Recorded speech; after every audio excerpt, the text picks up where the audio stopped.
गया है खबरों का। रुक लेते हैं खबर की ओर। खबर लखनऊ से, जहां पर सपा विधान परिषद में नेता प्रतिपक्ष की जल्द ही होगी हकदार। नए सदस्यों के शपथ लेते ही नेता प्रतिपक्ष की हकदार होगी समाजवादी पार्टी। विधान परिषद के 13 नवनिर्वाचित सदस्य शुक्रवार को शपथ लेंगे। शपथ लेते ही सपा उच्च सदन में नेता प्रतिपक्ष की हकदार होगी। संख्या बल में कम होने से नहीं था विधान परिषद में। बताया चला कि नेता प्रतिपक्ष परिषद में नेता प्रतिपक्ष की दौड़ में गुड्डू जमाली हो सकते हैं। और देखिए इसके अलावा कई और नेता हैं, राजेंद्र चौधरी और लाल बिहारी भी सबसे आगे चल रहे हैं। तो नेता प्रतिपक्ष को लेकर देखिए गुड्डू जमाली का भी नाम सामने आ रहा है, राजेंद्र चौधरी भी इसमें शामिल हो सकते हैं और देखिए लाल बिहारी यादव भी सबसे आगे हैं। तो सपा विधान परिषद में नेता प्रतिपक्ष की जल्द हकदार होने वाली है। ये बड़ी खबर हम आपको लखनऊ से बता रहे हैं। नए सदस्यों के शपथ लेते ही नेता प्रतिपक्ष की हकदार होगी समाजवादी पार्टी। बता दें कि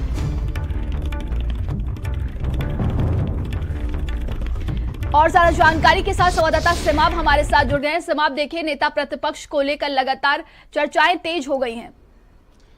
जी बिल्कुल, जाहिर है कि कल जो है वो जितने भी नवनिर्वाचित एमएलसी हैं उनका शपथ ग्रहण का कार्यक्रम होना है और शपथ कल दिलाई जाएगी सभी। उसमें से भारतीय जनता पार्टी के कई एमएलसी हैं। एक एमएलसी ओम प्रकाश राजभर की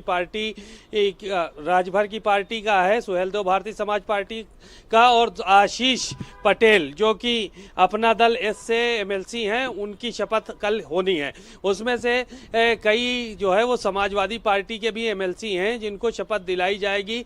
बलराम यादव हैं, गुड्डू जमाली हैं और जो है वो अन्य एक सदस्य हैं, उनको शपथ दिलाई जानी है। अभी तक जो संख्या थी समाजवादी पार्टी की विधान परिषद में वो 9 थी, जबकि सदस्य जो है वो 10 होने चाहिए कम से कम, तब जाकर वो नेता प्रतिपक्ष वहां पर कोई बनता है। अब ऐसे में सदस्यों की संख्या बढ़ रही है तो जाहिर है कि नेता प्रतिपक्ष की राह भी आसान हो रही है। ऐसे में 3-4 नाम जो है वो बड़े तौर पर सामने आ रहे हैं, क्योंकि स्वामी प्रसाद मौर्य समाजवादी पार्टी से एमएलसी थे, उन्होंने इस्तीफा दे दिया और नरेश उत्तम पटेल का कार्यकाल खत्म हो गया, अब वो बन गए हैं सांसद। अब गुड्डू जमाली ये अच्छे वक्ता हैं और उसके अलावा जास्मीन अंसारी का भी नाम सामने आया है और साथ ही साथ राजेंद्र चौधरी हैं। ये सारे के सारे लोग जो है वो अच्छे वक्ता हैं और सदन में बेहतर आवाज़ उठाना जानते हैं। तो माना ये जा रहा है कि इन्हीं 3-4 लोगों में से किसी एक को नेता प्रतिपक्ष विधान परिषद में बनाया जाएगा और विधानसभा में भी अभी नेता प्रतिपक्ष बनाया जाना है, क्योंकि अखिलेश यादव इस्तीफा दे चुके हैं नेता प्रतिपक्ष की कुर्सी से। तो अब विधान परिषद और विधानसभा दोनों जगह नेता प्रतिपक्ष बनाया जाना है। आपको बताते चले कि नेता प्रतिपक्ष की जो कुर्सी होती है वो एक महत्वपूर्ण भूमिका सदन में तो निभाते ही है, साथ ही साथ उसको कैबिनेट मंत्री का जो है वो दर्जा भी प्राप्त होता है और सुविधाएं भी सारी की सारी वही मिलती हैं।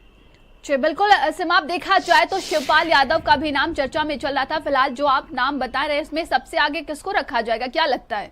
देखिए, विधानसभा और विधान परिषद दोनों अलग अलग सदन हैं और दोनों में अलग अलग नेता प्रतिपक्ष जो है वो बनता है। नेता सदन मुख्यमंत्री होता है ज़्यादातर जो है, और वहाँ पर जो है वो नेता सदन दूसरा एमएलसी जो भी जिसको चाहती है सरकार उसको बनाती है। वहीं नेता प्रतिपक्ष के रूप में विधानसभा में अभी नेता सदन जो है मुख्यमंत्री योगी आदित्यनाथ हैं और नेता विपक्ष अखिलेश यादव हैं। लेकिन विधान परिषद में नेता सदन जो है वो केशव मौर्य हैं और नेता प्रतिपक्ष फिलहाल कोई नहीं था, तो स्वामी प्रसाद मौर्य इसको लीड करते थे। लेकिन अब सदस्यों की संख्या बढ़ रही है तो नेता प्रतिपक्ष जो है वो यहाँ पर भी बनाया जाएगा और जो नाम बताए गए हैं उनमें से किसी एक नाम पर जो है वो चर्चा होगी और विधानसभा के अंदर भी नेता प्रतिपक्ष बनाया जाना है, उनमें भी तमाम लोगों के नाम सामने हैं। जी, तमाम जानकारी के लिए बहुत बहुत धन्यवाद आपका।